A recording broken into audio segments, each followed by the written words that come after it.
guys, இன்னும் நாங்க தம் பிரியாணின்னு ஒரு சாதனத்தை செய்ய போறோம். இப்ப இதாகிட்டு இருக்குது. வள்ளி மிளகு எல்லாம் போட்டாச்சு. இனி அடுத்தது வந்து என்ன பண்ணுவோம்னு சொன்னா என்னத்தெல்லாம் சாம்பார் பொடி போடுவானா. அதுக்கடுத்து என்னத்தையே வருமே அந்த இது இறைச்சி மசாலா எல்லாம் போட்டு இறைச்சி கடைசியில் காட்டி தரேன்.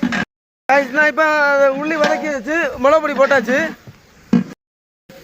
இந்த செஃப் யாருன்னு சொன்னா இவர் வந்து ஹோட்டல் மேனேஜ்மெண்ட் படித்த ரியல் செஃப் இவர் தான். இதெல்லாம் சைடு மாஸ்டர்கள், நானே அப்படிதான். காய்ஸ் இப்போ நாங்கள் வந்து வாங்கி வச்ச 8 கிலோ இறைச்சியை வந்து போட்டு கிண்டின்னு இருக்கோம். செஃப் கிண்டியாரு கடைசியில் விடுறதுக்காக 6 kg நெய்யை வச்சிருக்கோம். காய்ஸ் கீழே வந்து சமையல் நடந்துட்டு இருக்கு. இஞ்சி 5-6 வடந்தலையை கடந்து வெட்டி பந்தா பேசிட்டு இருக்கானுவா. நம்மளை போல என்னெങ്കിലും வேலைகள் செய்தா இல்ல இது இன்னி தின்னோக்கு மட்டும்தான் வருவானுவா. ஒரு பிடி வேலை செய்ய மாட்டானா. வெட்டந்தாலே எங்கண்டு வருது அங்கங்கே மூலையா இருக்கானு கேட்டியா காய்ஸ்.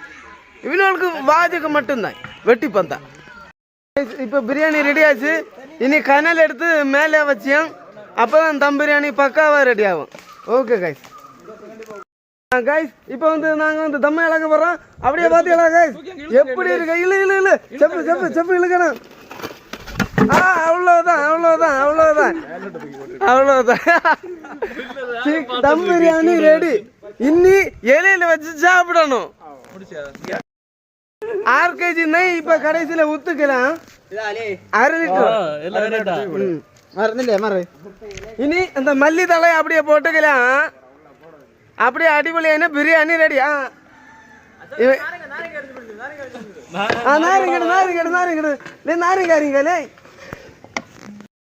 காய்ஸ் ஃபைனல் ஸ்டேஜுக்கு வந்தாச்சு. பக்காவா பிரியாணியை மாதிரி அங்கே போட்டுருக்காக்கா. நான் இப்போ இடத்துல ஸ்ப்ரைட்டு கிரைட் இருக்கு. இனி அப்போ அந்த ஜூஸ் குடிச்சப்போ பார்ட்டிகள் எல்லாம் மாதிரினா வந்தது அப்புறம் ஆடிச்சு ஒரு பொலி. காய்ஸ் அது எடுப்பு பக்காவா இனி சாப்பிட தொடங்கியாச்சு. தம் பிரியாணி ரெடி. பக்காவா வாய் பண்ணிட்டு இருக்கேன். Happy Christmas. முட்டை எடுத்து போடுங்க. போட்டா தின்னு வரேன். பாத்தீங்களா முட்டை 2 முட்டை தான்.